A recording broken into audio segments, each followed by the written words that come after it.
The Untold Story of Roman Gladiators. In the history of the Roman Empire, gladiatorial games were one of the most popular forms of entertainment, drawing thousands of spectators to arenas like the Colosseum. However, behind these brutal contests lies a lesser-known story: the true lives of the gladiators. Not everyone knows that most gladiators were slaves, criminals, or captured soldiers, forced to participate in life-or-death battles within a system marked by cruelty and harshness. This is the untold story of their lives, from the moment they began their grim journey to the brutal duels in the arena. The origins of the gladiators, slaves and captives. The origin of gladiators is tied to the grim realities of ancient Roman society. Gladiators were not always voluntary fighters, as many people believe. In fact, the vast majority of gladiators were slaves or prisoners of war. Some were captured during Rome's many military campaigns, and others were criminals condemned to death. They were sold into gladiatorial schools, known as ludi, where they were trained in the art of combat. These schools, often run by former gladiators or experienced trainers, were brutal environments where men were pushed to their physical and mental limits. The training was grueling and often involved severe punishment for mistakes. The goal of this harsh training was not only to prepare the gladiators for the arena, but also to break their spirits and make them into obedient fighters. Gladiators came from all walks of life. Some were free men who had fallen into debt and were forced to fight in exchange for money or the promise of freedom. Others were captured in battle, forced to fight for the amusement of the very people who had enslaved them. And some, like Spartacus, a Thracian gladiator who would become one of the most famous figures in Roman history, chose to fight as a form of rebellion and resistance. Life inside the ludi: training, pain, and survival. Inside the ludi, gladiators were subjected to relentless training. The ludi were more like prisons than schools, with gladiators living in harsh conditions. They were given minimal food and sleep, forced to train day in and day out, enduring brutal combat drills. Their instructors were often merciless, pushing them beyond their limits.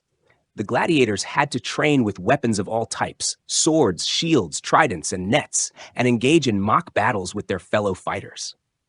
The training was intense, but the most grueling part of it was the psychological toll it took on them. Many gladiators were forced to face one another in training, where the goal was not necessarily to defeat the opponent, but to prepare them for the combat they would face in the arena. In these early fights, some gladiators were injured severely, while others died, serving as an example to the others of what awaited them. Despite the grueling nature of their lives, some gladiators found moments of camaraderie and even friendship among their fellow fighters. The shared experience of being oppressed and treated as less than human created a bond between them that allowed them to survive the horrors of their existence. Gladiators would often form groups within the ludi, providing each other with emotional support and solidarity in the face of constant fear. The Roman arena: blood, glory, and death. The arena was where the gladiators became legends, where their strength, courage, and survival skills were put to the ultimate test. But the gladiatorial games were not just battles for the fighters. They were also a spectacle for the masses. Roman citizens flocked to the amphitheaters, such as the Colosseum, to witness the brutal entertainment. The games were an essential part of Roman society, serving as both a form of public entertainment and a tool for political manipulation. Gladiators fought in one-on-one duels, group combat, and even against wild animals. These events were often staged to showcase the emperor's power and to distract the populace from political unrest or economic hardship. The audience's reaction to these games was critical. The gladiators could become heroes if they fought bravely, or they could be condemned to death if the crowd was displeased with their performance. The fate of a gladiator often rested on the will of the audience and the emperor. If the crowd called for mercy, the gladiator might be spared, but if they were dissatisfied, they could call for death. The final decision was made by the editor, who was often a Roman politician or the emperor himself. These decisions were not always based on the performance in the arena, but on political needs or the whims of those in power. The gladiator's role in society: heroes or tools?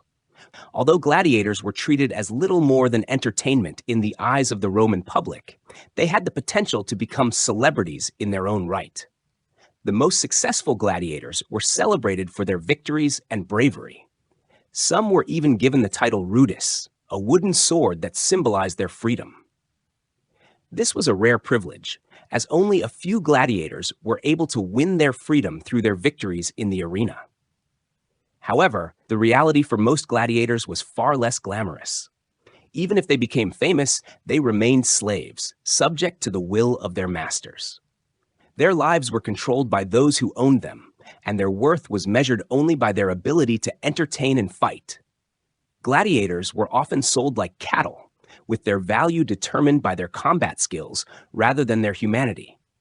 The Roman Empire was built on a rigid social hierarchy, and gladiators were at the very bottom of it. They were regarded as tools, their lives expendable for the amusement of the elite.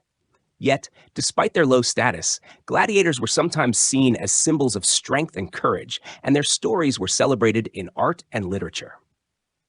The legacy of Spartacus, rebellion and resistance. One of the most iconic gladiators in history was Spartacus, a slave who led a massive uprising against the Roman Empire.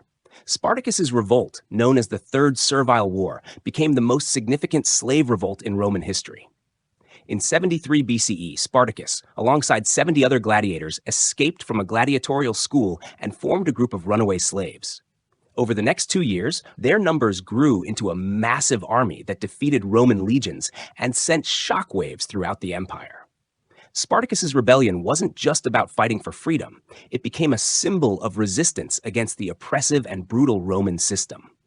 Although his army was ultimately defeated, it became a rallying cry for the oppressed and a beacon of defiance against tyranny.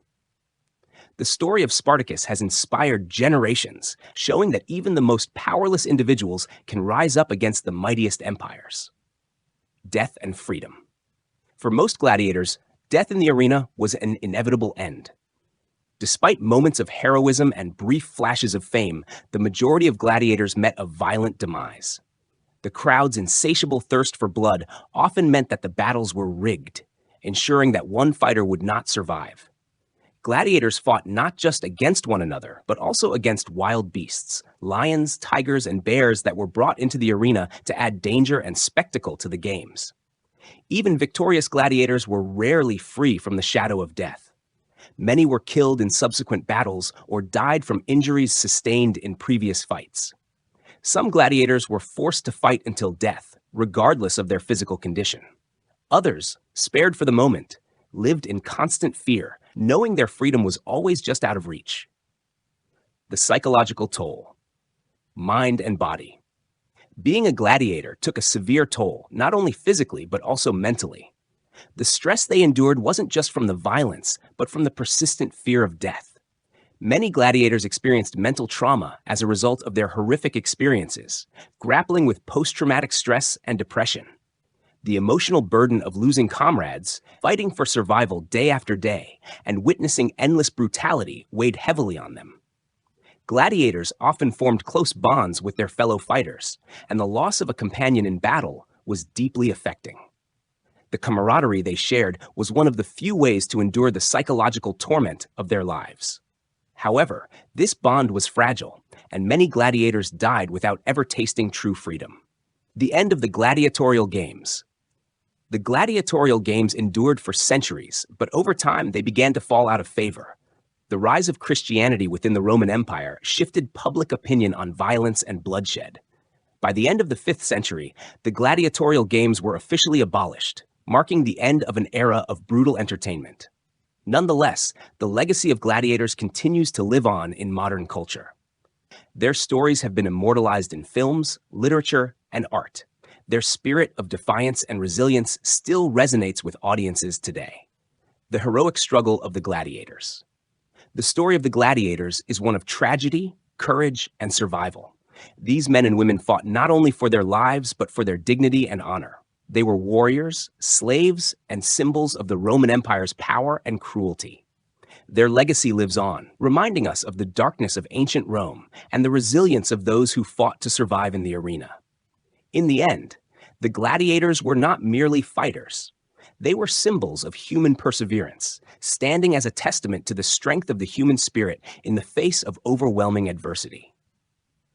Although the gladiatorial games may have ended long ago, the story of these warriors continues to inspire and haunt us, offering a glimpse into the brutal world of ancient Rome and the sacrifices made by those who fought in its name.